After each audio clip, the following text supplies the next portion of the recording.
Well, good morning to all of you, my colleagues who are here. We have also Mr. Cecil Shillingford, who is our advisor on disaster matters, and also the head of the ODM, Mr. Pascal, Ambassador Gregoire, Mr. Greg Thomas, who is responsible for the committee, food and supply, general supplies of NEPO, and of course the media, and to all Dominicans listening, both here and overseas. Let me thank you for the media for responding to the request for this press conference to update our country, our citizens, on what Dominica's response to Hurricane Irma has been thus far. First of all, I want to thank the Office of Disaster Management for the excellent advice that they have been providing myself and the Cabinet in respect to our own preparations for Hurricane Irma, and also, in our case, a tropical storm. And we're very grateful for the professional advice and the professional manner in which they've been conducting the affairs of the ODM, because these things are very helpful. We rely on them to advise us on the situation and actions to be taken, and we can always rely on them for this. And also, they've been very helpful too in the way we treat with our response to other islands. I also want to commend the leadership of Honorable Blackmore, who is the Minister for National Security and the Minister whose portfolio responsibility it is for disaster management in Dominica. He had to keep me informed and abreast on issues every day, and he was exceptional in this. I'm very grateful to him. And he's also been appointed the chairman of the Cabinet Subcommittee to coordinate Dominica's response and assistance to the hurricane ravaged countries, along with other ministers. And he's also the chairman of the joint committee, the private sector and the public sector, in coordinating Dominica's response to Hurricane Irma. I want to say to you, before this storm, Dominica was involved in making contact with the respective countries in which the path was, the hurricane path would have traversed, and to ensure that they were taking the appropriate actions in preparation for this storm. As a matter of fact, even during the hurricane, I was personally in touch with the Premier of the BVI, and also the Chief Minister of Anguilla, and also the Prime Minister of Antigua and Barbuda during the time, and the Chief Minister of Anguilla in particular was almost giving me a ball by ball of what was taking place in Anguilla with regards to the heavy winds which Anguilla suffered during the hurricane. And post the hurricane, we've been in contact with them. I have spoken directly to every single government leader in these countries, with the exception of St. Martin, but we have been in touch with the Dutch government and also the French government, because they have a tremendous role as dependent territories as small countries over the dependent territories of St. Martin, Dutch St. Martin and French St. Martin respectively.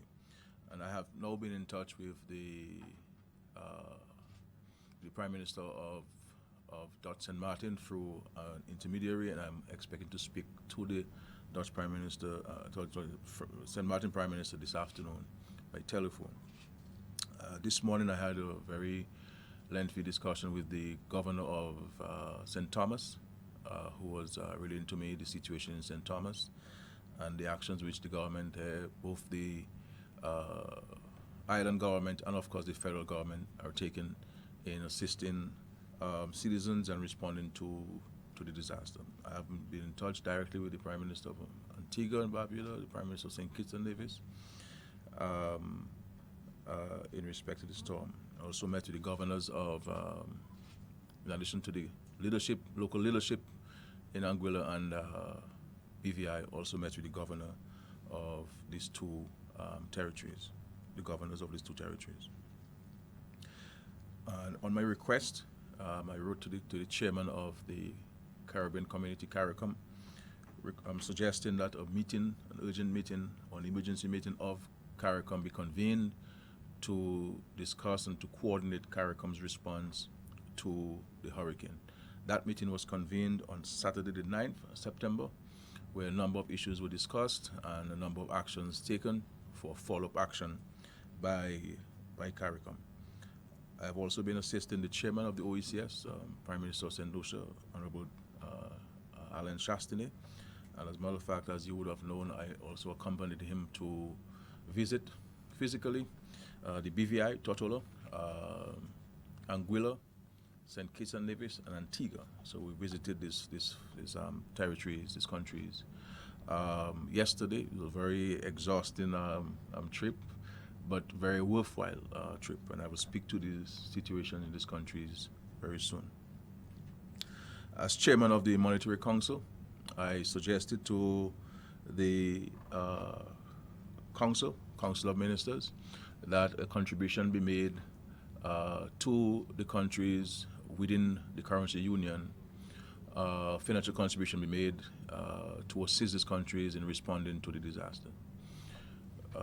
So the Council has accepted that suggestion and approved 1 million EC dollars to Antigua and Barbuda, 1 million EC dollars to Anguilla, and $250,000 to St. Kitts and Nevis to assist them in response to this storm.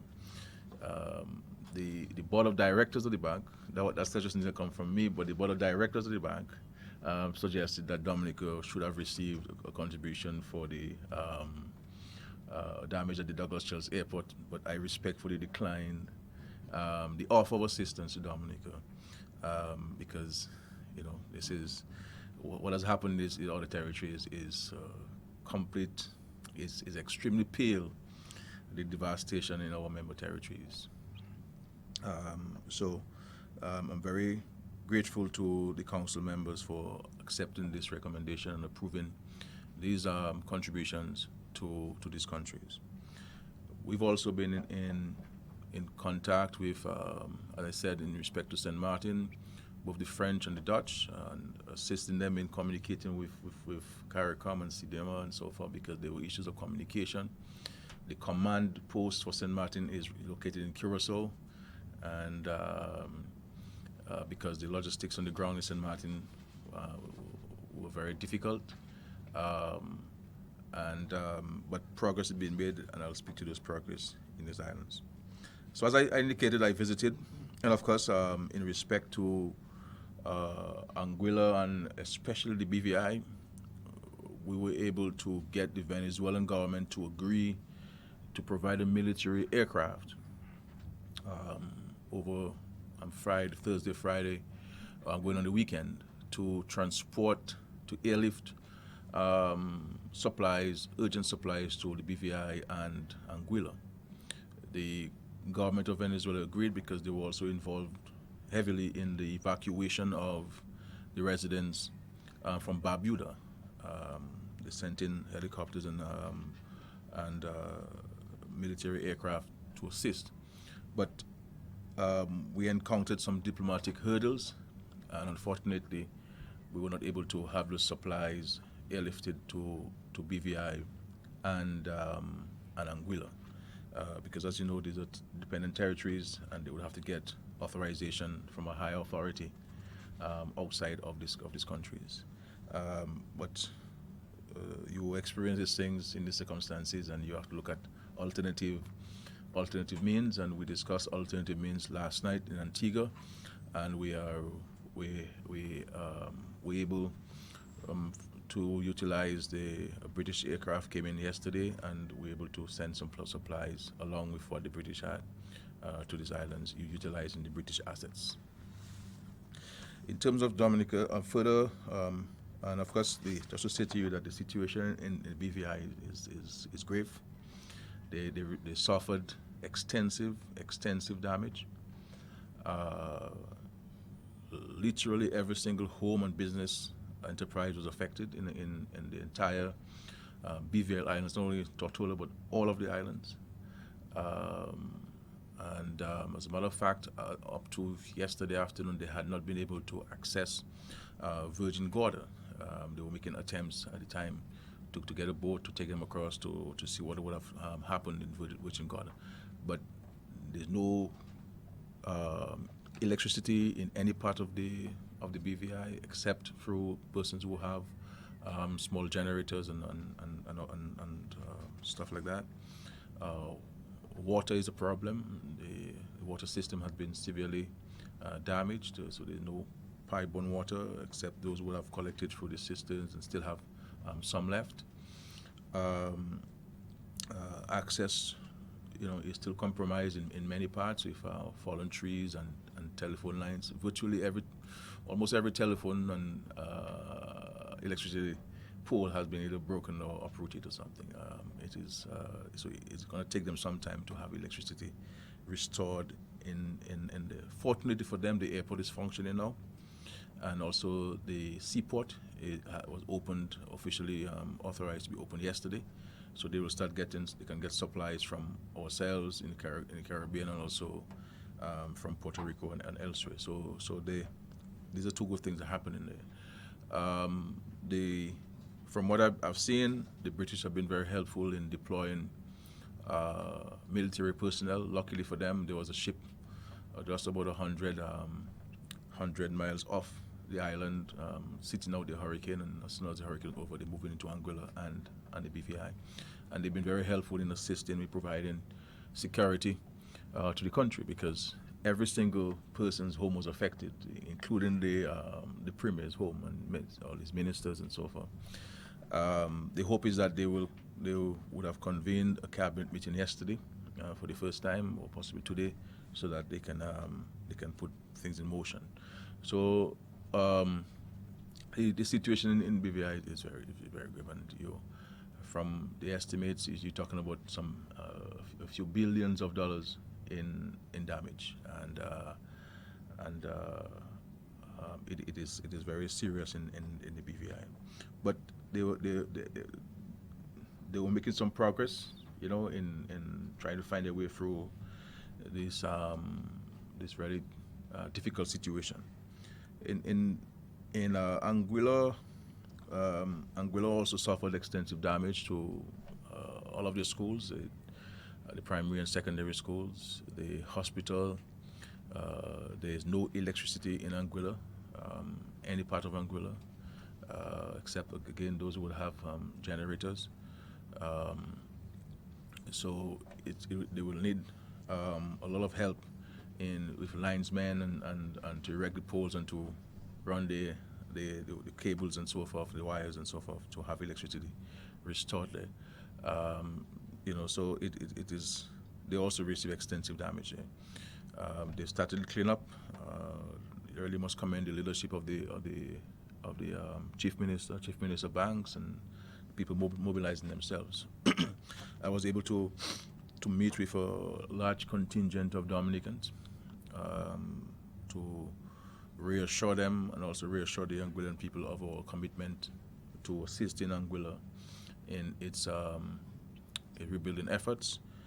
Anguilla and the BVI have been exceptional to us as Dominicans, allowing our citizens to reside there and to create a life for themselves. And so we have a vested interest in the quick rebuilding of the BVI and Anguilla. Also visited St. Kitts, and St. Kitts, as you know, also got affected. Not as extensive as the others, because in the other islands, Anguilla and BVI, the entire country was affected. But there's a third of St. Kitts with no water, and I believe more than a third with no electricity. So they're getting assistance from the OECS countries, especially St. Lucia, with linesmen to restore the lines and the water system. So, and of course, there's some homes got damaged and so on. But at least you have a greater portion of St. Kitts that's able to assist the affected part of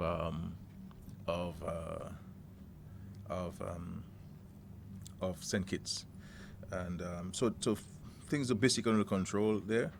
In Antigua, we did not get an opportunity to travel to Barbuda because of the darkness and so on.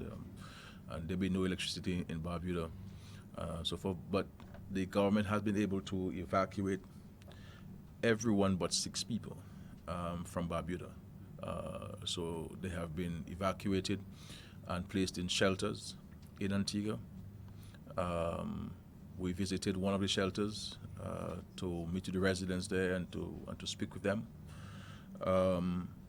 And of course, in Barbuda, there are security personnel there and so forth to ensure that there's no undue trespassing there by others and so forth. But everybody has been evacuated, but 6 people in Barbuda. We have been able to provide the government of Antigua with some advice. As you know, we have a similar experience with relocation of communities.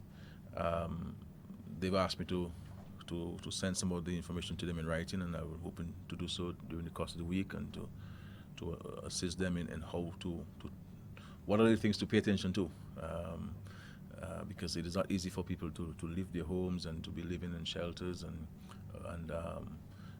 their way of life dramatically interrupted. It's a serious psychological challenge, but I must say that the government of Antigua has provided adequately for them, which is good, and people are in good spirits, understanding the situation, and recognizing that it could have been worse. There could have been more deaths in Barbuda when you look at the extent of the destruction of Hurricane Irma. So these countries are badly affected. We've been in touch with the Dutch, and once they give us the all clear, I will travel to Saint Martin, both French and Dutch Saint Martin, to visit with the government there, and also to empathize with the citizens of these countries, and to have an interaction with the Dominican community in these 2 islands of the Dutch and French Saint Martin, because the airport on the Dutch side suffered extensive damage, and so even sometimes you want to go there, but you also have to be mindful of the inconvenience which sometimes your presence creates. So I'm always mindful of that, and this is one reason why I have not been to Houston, for example, because if I go to Houston, then the police have to be there to provide security, the Secret Service, and the medical personnel, and so forth, and these are people who should be focusing on assisting those who are truly impacted. So in Houston, I sent both Ambassador Henderson and Barnes to visit with them and to see the condition and to have an interaction with them. And from all reports, it was well received and appreciated by those by our citizens who are resident in Houston. So once I get the clearance to go to St. Martin, I will travel there to meet with them and to see how we can work with them on this. We've made the cabinet has made certain contribution to the various countries affected. In respect to Antigua, we're making a direct financial contribution of $250,000 to St. Kitts and Nevis, $500,000 EC dollars. To St. Thomas, $200,000, and to Cuba, who's been affected over the weekend, $250,000 to assist these governments with their relief efforts and assisting the citizens who were affected by the tropical storm. With regards to St. Martin and BVI and Anguilla, their urgent priority now, urgent need, as they've indicated to us, is in respect to water and supplies, and tarpaulins and stuff like that. So we are focusing on these 3 islands in respect to relief supplies. And later on, I will ask Honorable Blackmore and also Mr. Cecil Schillenford to brief you on some of the actions we've taken in respect to sending the supplies to these countries.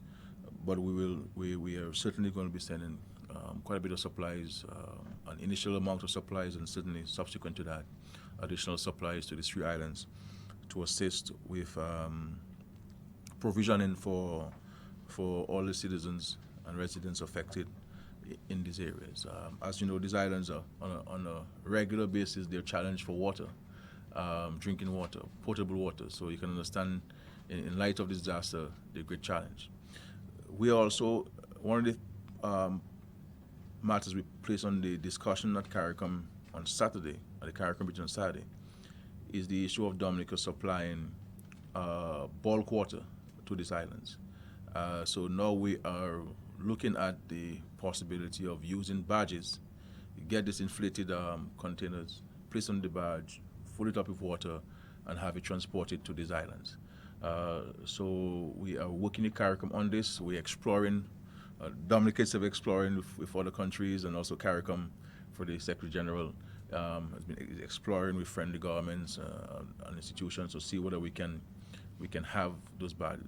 There's some badges available. What we need now are the containers, the containers to have these waters to fill up with water, so that on an ongoing basis we will be in a position to supply drinking water to these countries in bulk. Because the bottled water is fine, but in terms for cooking and even for bathing and sanitation and so forth, the bulk water is critical.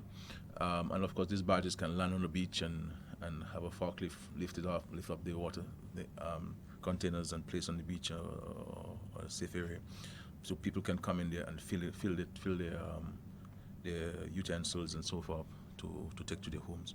So we're looking at this as a matter that we're giving very serious consideration, because that, in our mind, would help dramatically and tremendously in respect to our assistance to St. Martin, BVI, and Anguilla. And because this is something I've been putting before the CARICOM for a very long time, that in disasters, water is always an issue.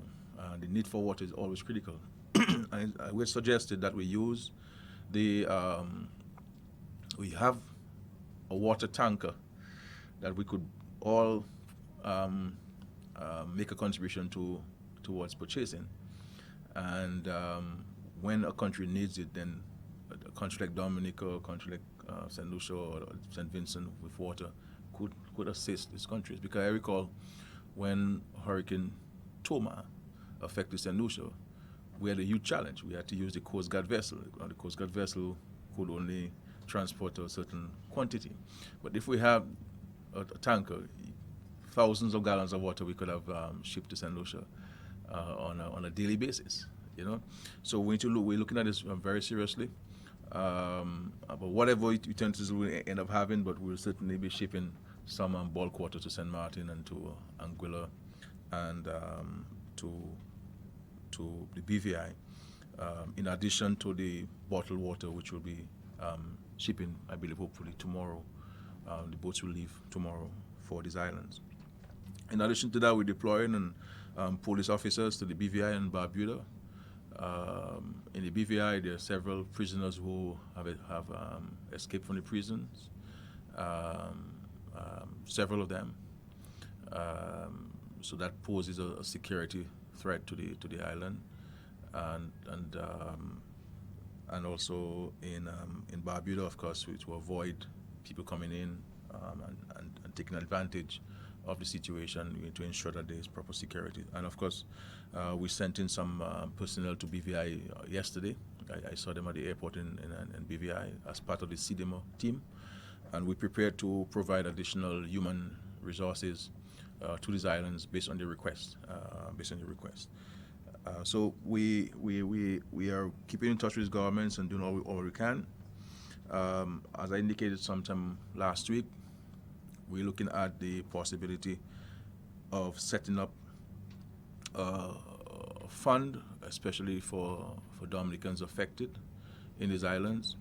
And our hope is that we would get contributions. And as a matter of fact, I'll be writing during the course of this week to our new citizens of high net worth and stick together to make certain contributions to this fund, so that Dominicans who may be in need of particular help, we can use that fund to assist them And I'm hoping that by Wednesday or so, those letters will go out to a selected number of Dominicans of high net worth across the world, or new citizens, to call on them to make a contribution to their brothers and sisters in the diaspora who've been affected. Now, on the question of the mass evacuation of Dominicans from these islands, I think it would be a badly conceived idea, and it is something that should not be encouraged. These or Dominicans in these islands are part of the community in St. Martin and the BVI, and we believe that they have a responsibility to remain there and to assist with the rebuilding of these countries, because in many of these countries, the Dominicans play a very critical role in the economic and social development of these countries. And if they were to be removed, extracted from these islands, it would make it even more difficult for these countries to recover from the disaster. Because many of us, as a matter of fact, when I was in the BVI, the Minister of Public Works, Mr. Vanterpool, was thanking me for the presence of Dominicans in BVI because they have had the experience of Hurricane David. So they know of the challenges, they know of the difficulties we had in Hurricane David, and they are playing a critical role. As a matter of fact, in the NEMO, which is the National Emergency Management Organization of BVI, there were several Dominicans who were part of this and who were helping you coordinating. So you can imagine the Dominicans were police officers, were nurses, were doctors, were engineers, were builders there, were business people there, they own businesses there. So I mean, when I look at St. Martin, even from my own constituency, there are people who are there. They're absolutely critical to the maintenance of the society in St. Martin. And whether they're metallurgical officers or they're business owners or teachers and police officers, they're into politics there and representation there. So if we go to remove these people, extract them, I think it will be a bad signal from part of the government to want to do this to a sister country that has been exceptionally helpful to Dominica. What we are doing and what we will do as a government is that persons who, for one reason or the other, because of their vulnerabilities, you may have also children in school who want to continue school, we will assist them in transporting them to Dominica. As a matter of fact, we have gotten a commitment from the president of the Regional Council of Martinique. He's making a ferry available for 150 seats. I was just speaking to CARICOM. CARICOM also, based on Saturday meeting and of course this morning, also coordinating the airlifting of CARICOM nationals who, for one reason or the other, there's some people who were there for holidays. There are people who are on short stays and who want to come back because they do not have a physical presence or permanence in those islands. But somebody who's been in Anguilla and Antigua and so forth. And that's why I said to Dominicans in Anguilla when I met them, I said, look, if you have children who you really want to get into school, because there are already Dominicans who have offered to host these children in their homes and so forth, we would assist with transporting these students back and ensuring that spaces at the schools are made available to them and providing them with all of the logistical support to attend any school of their choice in Dominica. But it is, you see, when you're faced with these situations, you cannot be irrational in your thinking. You have to be temperate, because these situations require some level of a temperance that is calm and calculated and focused, because you need to provide a leadership. So anybody out there who's been pushing the idea of evacuating, do not give these people money, evacuate them, and so on. It is in these circumstances, the first 72 hours, 96 hours, people not knowing their bearings, not knowing what happened to their family in the community, they do not know where they're going to sleep tonight, there'll be anxiety. And I experienced a lot of anxiety with Dominicans who I had communication with through WhatsApp in St. Martin.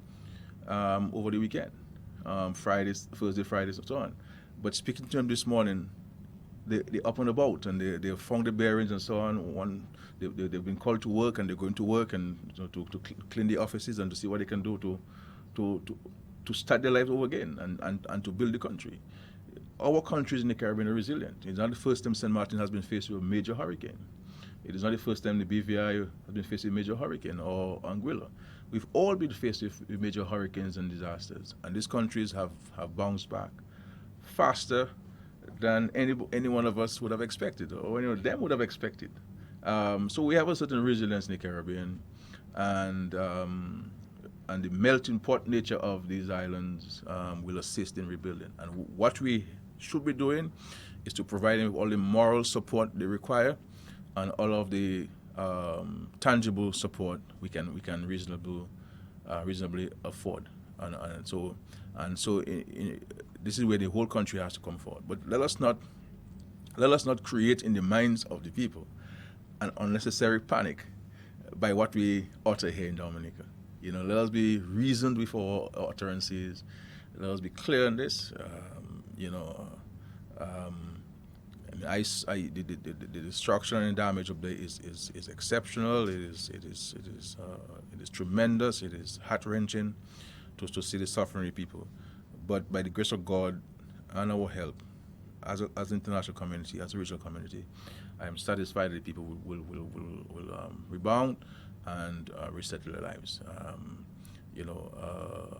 So I do not subscribe, neither do I want to promote, and I want to dissuade persons who have been making those statements in the public.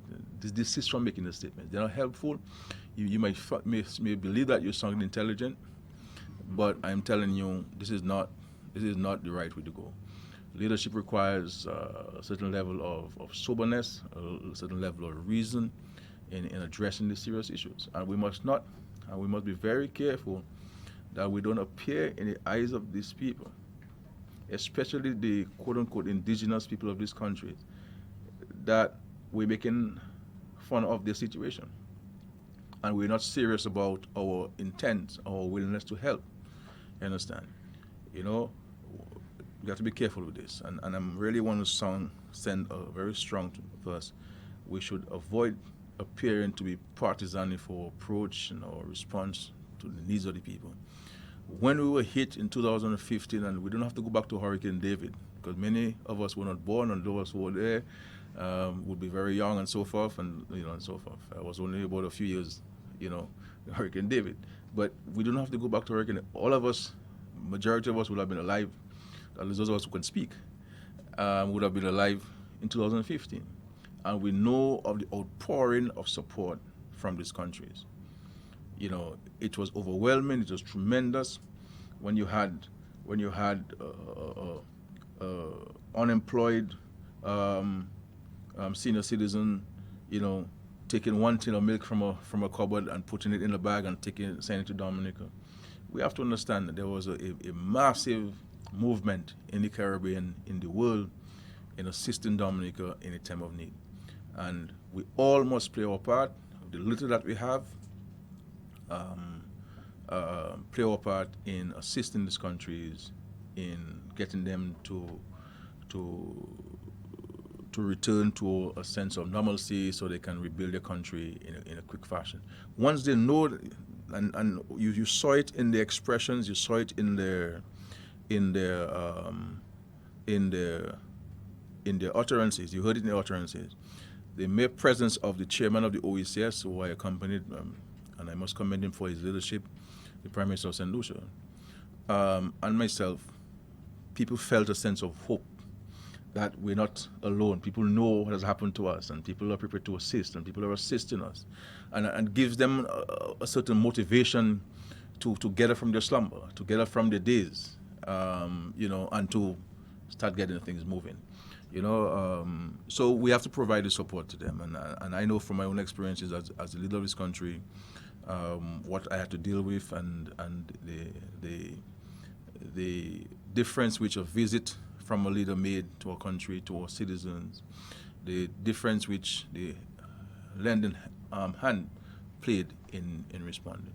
My final point before I call on the Minister for National Security is in respect to the financing of the rebuilding of these countries.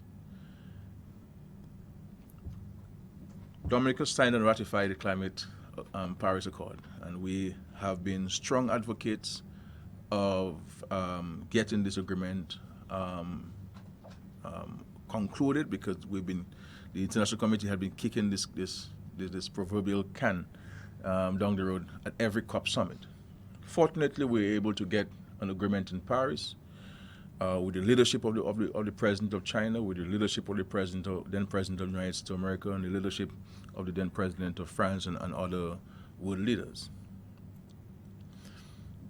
But for the Paris Accord to make sense to us, who are the main sufferers of climate change, the mechanism for getting the resources to us to build resilience is critical.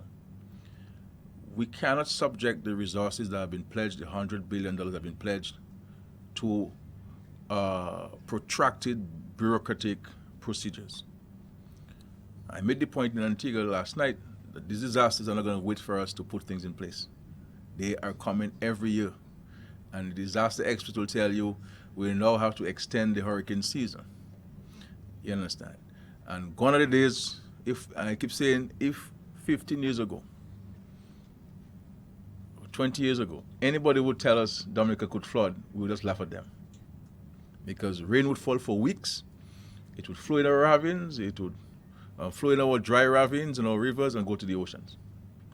But now, in many parts of Dominica, from the time it rains, we get anxious because we're fearful of flooding. So it is changing. You know, Christmas time, it's supposed to be chilly and nice and so forth, a nice breeze. But we saw what happened a few years ago with Christmas trough, you know. So these disasters are going to come in all forms, all shapes and forms and types. I mean, the Hurricane Irma was beyond a Category 5. And they only had Category 5 hurricane, you see. So, and it's going to get worse based on what the experts are predicting. And the only way we can mitigate against damage and destruction and loss of life and property is by building a more resilient society. You understand? And for example, this is one of the reasons why even for the Roseau enhancement program, we've been saying to the telecommunication companies, we've been saying to the electricity company, we need to put the cables on the ground. Because if these cables in Anguilla and on the ground, there'll have been no real problems with the poles, no poles. So even going forward, all of those things we need to take into consideration. You know, do we still continue to have poles running all over the country and so forth? When every disaster comes, they'll be broken and we have to spend millions to put them back up? Or should we just start looking gradually, because it's going to be a very costly exercise, to start putting these cables on the ground and so forth? So these are, as a matter of fact, in Anguilla, the only little juice you could get just after the hurricane was from Flow, because Flow had one section of Anguilla underground, and it's only that section that was able to provide you with some juice, as we say it, as young people. I'm not sure whether Ambassador Gregor will know that the term, but so we need to sit down as a country and look at this, and to be advised on the climate resilient infrastructure we're talking about. And this is why we've been taking the opportunity as a result of Erica to build back better. Understand? Many of these structures could have been up long time ago, because we have the resources for most of them. But we have to take our time to design these properly, ensure that structural engineers look at it. For example, the Emswell Bridge, we had a design, we've had a design for several months. But we need to get a structural engineer to go through this carefully, take it into consideration the hydrological studies, and ensuring that the designs have taken into consideration the hydrological studies to inform the design so that it can withstand. And the same thing the Chinese have taken into consideration in designing of the bridges and the eventual construction of the bridges. So if Erica were to happen again, God forbid, then we will not have those bridges washed away. So all of these things we need to take in consideration. So we'll be mounting up a very serious campaign on behalf of these countries. I have offered and they have accepted for me to accompany them to the international community to assist in raising funds to respond to these disasters. And it's a very clear message. I mean, in Antigua, for example, they have a very serious challenge. Because of Antigua's per capita income, they cannot access grants and concessionary loans from the World Bank and other institutions.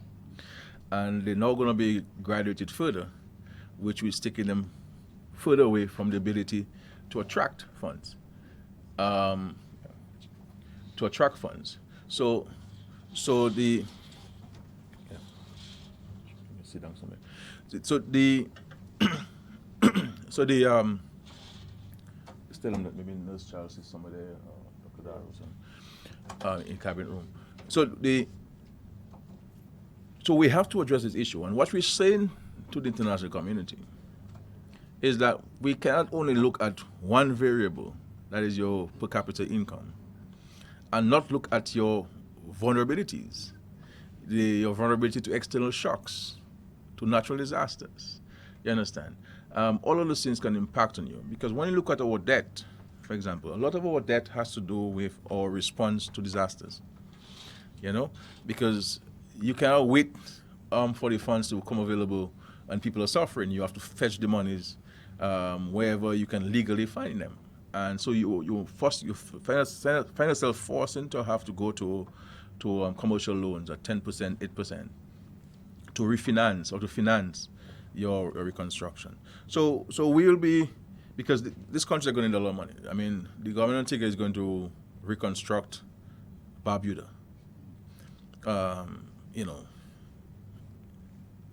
You just have to think of the enormity of this task and the rebuilding of BVI and Anguilla.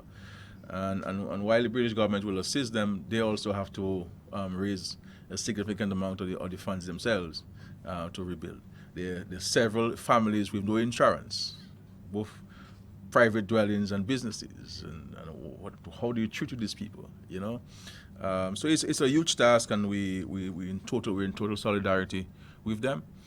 We will provide the support to them based on where they want us to, what role they want us to play. I said to all of the governments, we are at the disposal.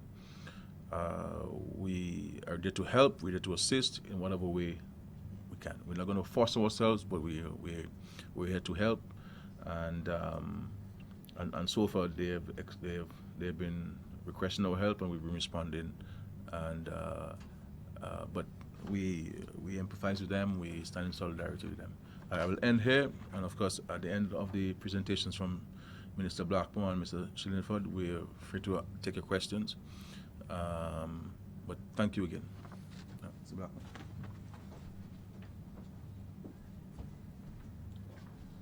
Thank you, Prime Minister, Honorable Prime Minister, Cabinet colleagues,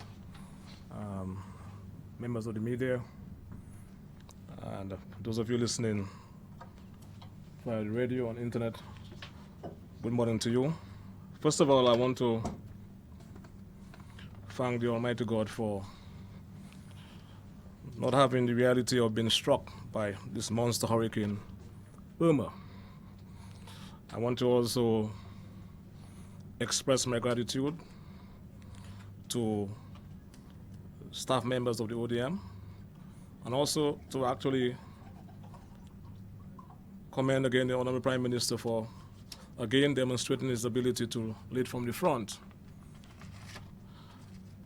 Permit me also to express my gratitude for the support of members of the Ministerial Committee, Honorable Dr. McIntyre, my colleague minister and neighbor, Honorable Kelvin Daru, Minister for Foreign Affairs, Francine Barron, and Minister for Tourism, Robbie Tong.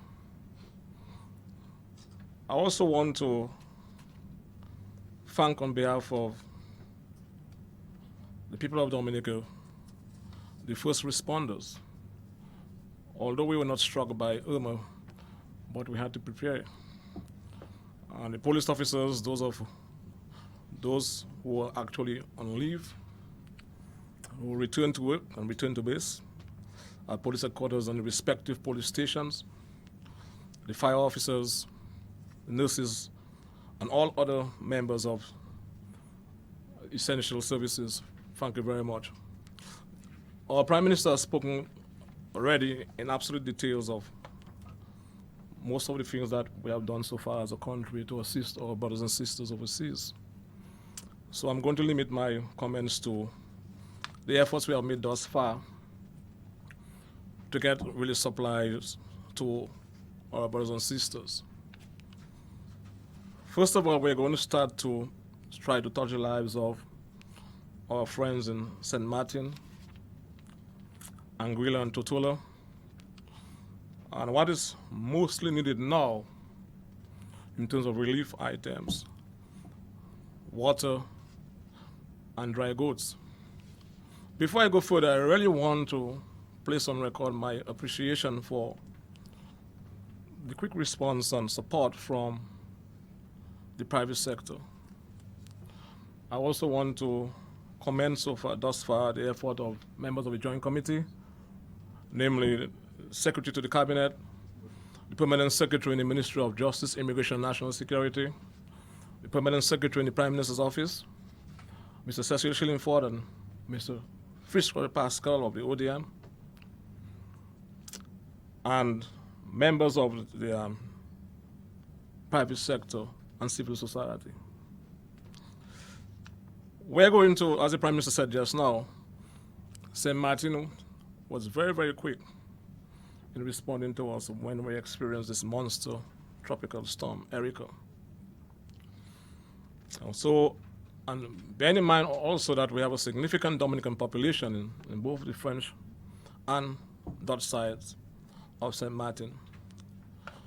So we're moving with quick dispatch to starting tomorrow to transport 2 containers of dry goods and water.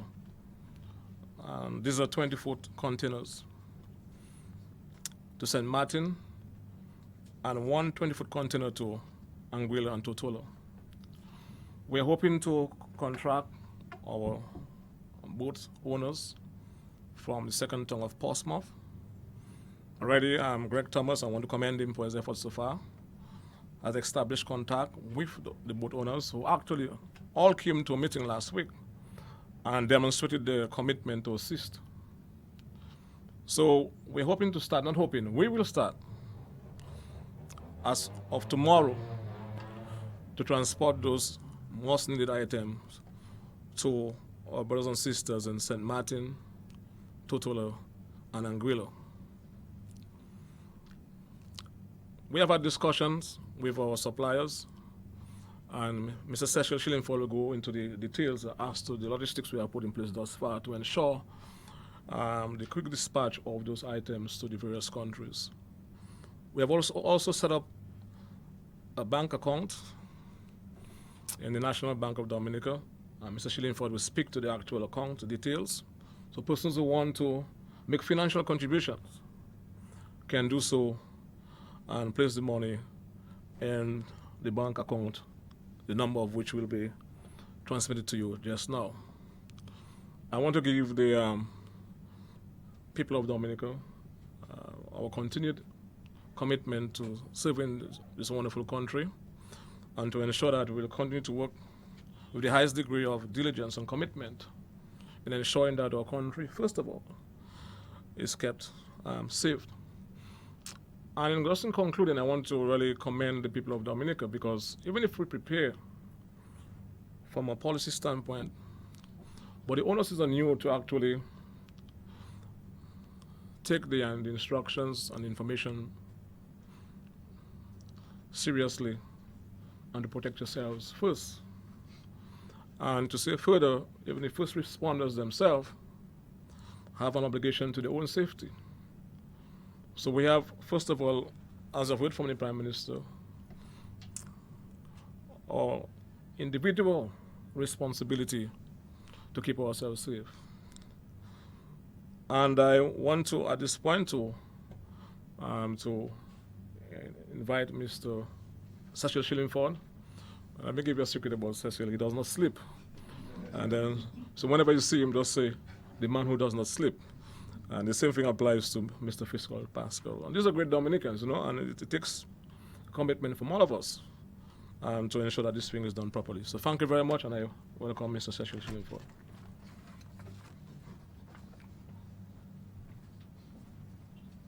Thank you, Mr. Minister. Honorable Prime Minister, other ministers of the Cabinet of Dominica, Ambassador Gregoire, other distinguished persons among us, staff of ODM, my friends from the media. I always brag about having come from the media. I will not go over a lot of the things that the Honorable Prime Minister, I think the Prime Minister went into full details on the whole situation, so I wouldn't delve into that any further. Neither will I delve into the Minister's contribution, except to say that the Government of Dominica met with the private sector and other interest groups last week and put together a joint committee to spearhead the Government of Dominica's relief support to our neighbors. Two things I would like to highlight is that while we are making these contributions to the people of these countries, we also have to realize that we have large population in these areas. We must also recall the outpouring from these countries when we ourselves had our situation 2 years ago. Just to go through the logistics, what we are doing right now is we are working with the private sector, with Dexia, so that we can move at least 4 containers of relief supplies and water to the islands of St. Martin.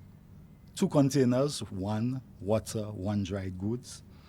Anguilla, 1 mixed with water and dried goods. And Tortola and the BVIs, 1 mix with water and dried goods. This is just the initial shipment. For that shipment, we are looking specifically at food ready to eat for the dried goods. So some of the things like ketchup and pepper and salt and so on, we're leaving that out just for the while. And as we move forward, we can move into these areas. Prime Minister also mentioned the badging of water. We think water is a very important thing at this point, both drinking water and water for sanitation and other things. So as you heard, we'll be looking at the possibility of badging. A large group of private sector companies are putting together the items that we require, which will go to Dexia's facilities, and they will be transported to Portsmouth for movement. And as you would have heard, we are trying to move these goods out of Dominica latest tomorrow evening. We are working with the companies that produce water locally and also those who bring in water to get as much water as possible. As a matter of fact, the 2 producers of water are working overtime right now to provide the Government of Dominica with the amount of water that is needed. In terms, I know people are going to ask about the logistics for individuals and organizations which would like to send stuff to their loved ones. We will address that matter as we continue, but what we want to do is do an initial movement of goods from the Government of Dominica. So stay tuned. We will give you the logistics on that later. The Minister also mentioned the appeal fund that we are establishing so that the ordinary Dominicans, the private sector, those same organizations, and other people, friends of Dominica, even overseas, can also contribute. The Government of Dominica Hurricane Irma Relief Fund, which has been established at the National Bank of Dominica. The account number is 615-000-493, 615-000-493, and we will send a special release to the media later so that they can push this number so everybody will know what the numbers are. The account number, so that they can make their contributions at the National Bank of Dominica. As we move forward, we'll also look at other ways we can assist the people of Dominica in providing relief to the people of the stricken area. And the focus, remember, is on St. Martin right now, Anguilla and Tortola and the other islands. And you would have heard that the Prime Minister indicated cash contributions to some of the other countries that were affected. So we'll continue working diligently with the private sector and others to ensure this thing happens swiftly. I want to compliment the members of staff of the ODM, and I know very often Fitzroy and myself, we are highlighted. I would like to, in public, thank Donaldson Frederick, who is a member of staff, for his contribution. You will see him quietly in the background at our meetings doing the logistics for us. He's our logistician and other things at ODM, and he is always very diligent in. As a matter of fact, when we started talking about consignees at our meeting, we just came from a meeting before we came here. I told him to check with Sidima, and he was able to use the WhatsApp technology and talk to one of our colleagues at Sidima, who is also a staff of ODM, actually on secondment to Sidima, and start putting things in motion. Also, the young ladies who work at ODM, they too understand that when we are in this mode, there is no night, there is no day, there is no holidays. I WhatsApp them at midnight and say, tomorrow morning as you get to the office, send out this email for us. And they are very diligent in doing that. So we work together as a team to try to get things going. At this point, the media, I'm sure you'd have some burning questions for the Honorable Prime Minister and the Minister. So we'll open the floor now to your questions.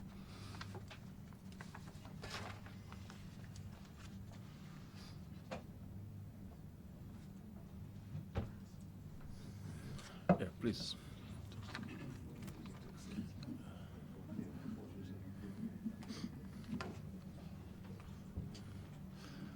I'm hoping that the media houses will start with making a pledge from their respective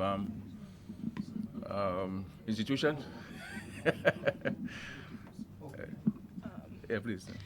Kewana, Kyrie FM. Any specific reason why we have been focusing on the countries that you spoke of and not others? Which others, though? St. Thomas, Well, St. John's, St. Croix. Well, St. Thomas, we're providing cash contributions to countries which have the logistics of procuring their own items. So in the case of St. Thomas, it's able to procure its own items because Puerto Rico is there, and also St. Croix, and also within St. Thomas there were supplies already. So they have the means on your first from the various ports of the United States mainland. So they have the means. Same thing for Antigua, Barbuda. Antigua wasn't affected, so they have the means of procuring items to provide for the residents of Barbuda. And the same for St. Kitts. The economic zone of St. Kitts is operational. They have means of getting the supplies. So to minimize the logistical challenge which we have in getting those items, it's easier to send a check to them or wire transfer the money so they can have immediate access to the funds. But our response is to all of the countries, and in respect to Cuba, it is logistically it's better for us to send the resources because not the whole of Cuba has been affected, and able to use those funds in whatever way the governments determine to respond to the devastation caused by the hurricanes. So every single country that's been affected within the Caribbean space, we're helping in one way or another. Have you been in contact with any Dominican students in Cuba? We have not. I've been in touch with the ambassador. The ambassador is doing that. So far, there have been no reports of any of our students being affected. I'm also in direct contact with the ambassador of Cuba here, and also ambassador who's on top of the situation in Cuba. Yes. For the first question, could you just give give us a breakdown of the amounts that you're providing to the various islands? I know you mentioned But you should- 500,000, like whether it's 40,000 to St. Kitts, 200,000 to St. Thomas, with- etc. with- Could you give but us a with- breakdown if you Yeah, but with respect, I mean, ask me to repeat myself, and we paying for this live coverage. I think you can get it from your colleagues. I think you can get it from your colleagues. Yeah, but the amounts, but that's what, I thought in the media would be writing shorthand, so you can get it. In respect to Antigua, $250,000 US, St. Kitts, 500,000 EC dollars, St. Thomas, 200,000 US dollars, and Cuba, 250,000 US dollars. These are the cash contributions the government of Dominica making directly to these countries affected. And of course, as I indicated, the other countries, based on their request, are saying supplies, dry goods, water, that's the urgent priority now. Because in BVI, there's no bank functioning. I met with the head of one of the banks there in the BVI, and they're seeking to put things in place to have one of their branches open by Thursday, and to allow monies to come into the economy. People can go to the banks and withdraw monies and so forth. Because in the BVI, they have some supplies, but they're rationing in the supplies, and the supplies, the governor was saying to us, in some cases, they have about 1 day left of supplies. With respect to petroleum products, they're rationing. They're not selling more than $20 for any one person at any one time. So even people with generators, they have a limited ability to generate electricity because of the rationing of petroleum products. So once they can get the banking system going, then it's another stage of the response process. So. Yes, thank you very much. Yes, thank you very much, Mr. Shillingford. Yeah, Mr. Prime Minister. Mr. Prime Minister, what lessons having seen for yourself these affected countries, having been back home, what lessons are you bringing home? What are the lessons learned from having seen what the devastation in these countries? Well, first of all, as an aside, I am happy that the media corps recognize that whenever they come to my press conferences, there's no booing of them, irrespective of the questions they ask. But the lessons here is the harsh reality of the vulnerability of all countries. Every one of us. No matter how big your economy is, no matter how large your land space is, no matter the size of your population, whether you're 15,000, as in the case of Anguilla, or the several millions in Florida, you're exposed to this. And the reality is, it is affecting big, large, small, all size countries. And I believe that there needs to be a greater appreciation by all of us. I'm not excluding ourselves in it. We all have to be part of the conversation. But there must be a serious conversation in this world, about the vulnerabilities of countries like ours. Because we have no godfathers to turn to. We are unable to print money to respond to these challenges. Okay, so we really need to have a serious conversation, a coordinated conversation on this. So it just speaks to the vulnerability that one morning, in the morning, you have a country of extremely high per capita income and a high GDP and high employment, and thriving, and within 3 hours, your country is crushed to the ground. Almost to remind us, from dust we came, from dust we shall return. This tells you how vulnerable countries are. So it is not affecting poor countries or developing countries, affecting every single country. And therefore, we have to build more resilient societies. And this is why we always keep telling our citizens, let us build according to the construction codes. Build according to construction. Cutting corners is not going to help.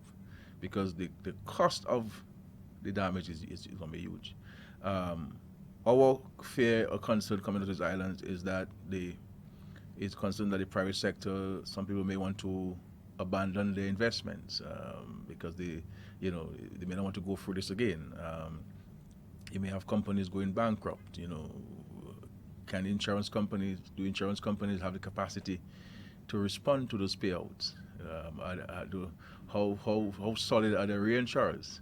So so you're going to have some real serious challenges going forward. So, but the real lesson coming out of this visit is how vulnerable we are to natural disasters, and the need for us to work together to have access to readily available financing to build more resilient societies. And this is why we have been promoting the mantra of building back better.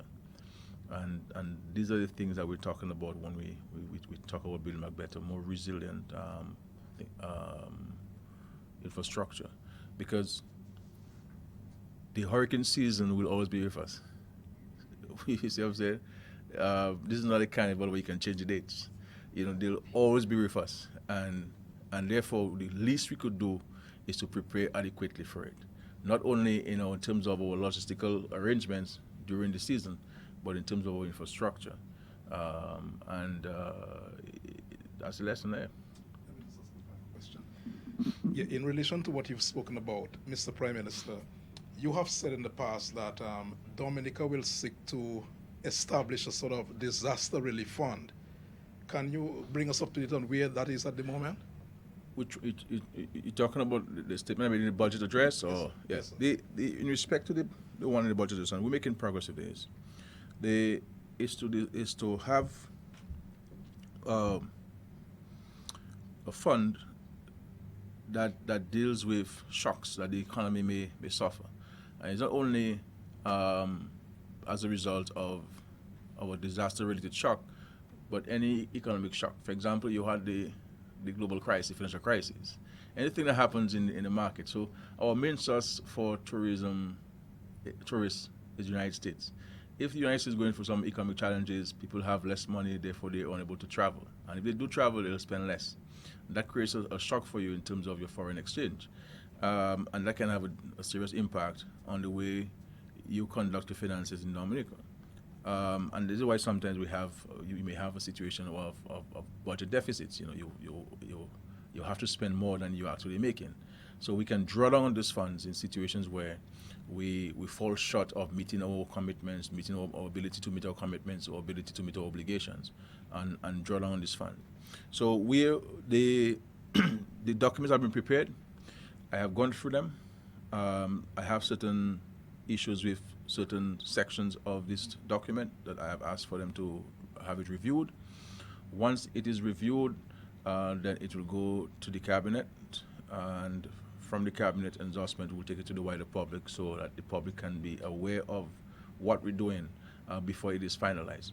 But the idea is for the central bank to have this account on our behalf at the central bank, and we would capitalize the fund either monthly or annually if a particular amount, especially coming from our own resources here in Dominica, and what other countries may provide to us from time to time. But we believe that it is a very important fund to have in place, because at a time of a disaster, you need monies and you need resources right away. And if you do not have it, then you have a challenge, You have a serious challenge. Yes, ma'am, please. Okay. Latoya, Vibes Radio, the Vibes. Yeah. Do you have an exact number of deaths in the countries? Like I St. Martin? don't have it with me now. But there are deaths, but there are also people missing. So I do not want to give you a particular quotation, but we can provide it to you later on, based on what is coming out from CDEMA to us and so forth. Okay? Yeah.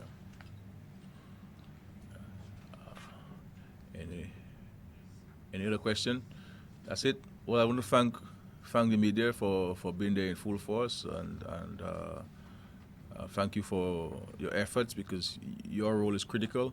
And I must commend you publicly, all of you, with no exception, really, for your diligence, especially during this time, and your willingness to be the transmitter of very critical information to the general public. And it's always important that we report these things accurately, because language has certain nuances, and if we try to paraphrase, sometimes we would paraphrase and give a wrong context and a wrong meaning. So it's always better to give the person's voice and let people hear exactly what the person would have said, rather than trying to paraphrase. Because if you put the comma in the wrong place, it can change the entire meaning of what the person actually said, and that can mean life and death for some people. I have the numbers there. The report there so far is talking about a total of 24 deaths in countries affected. The ambassador of Cuba told me this morning that there were 10 reported deaths in Cuba alone. 10 reported deaths in Cuba. That hasn't been captured in there, because Cuba would have been over the weekend, I believe. So I want to thank you, the media. We are available to answer any questions as the days go by, and whatever information we have, we'll pass on to you. And I want to thank the general public for its patience at listening to us this morning. Thank you. God bless our country, and God bless the people of those countries affected, and let us continue to pray for them. Let's provide them with all the support required. And as we said, we will send the containers by tomorrow, and the government will underwrite the lion's share of this. And as Mr. Secretary indicated, the next shipment will facilitate individuals from Dominica sending packages to their families. We will contract the boats, so you would package your stuff, family name on it, and the boat owners know everybody in St. Martin. So once they have the name, they will find people, and we'll have people on the boats who will also accompany them to assist with the distribution. And as the days go by, the communication with St. Martin is improving. More people are having access to their telephones. So there's some progress being made. I want to say to the citizens, to our residents here who are relatives out there,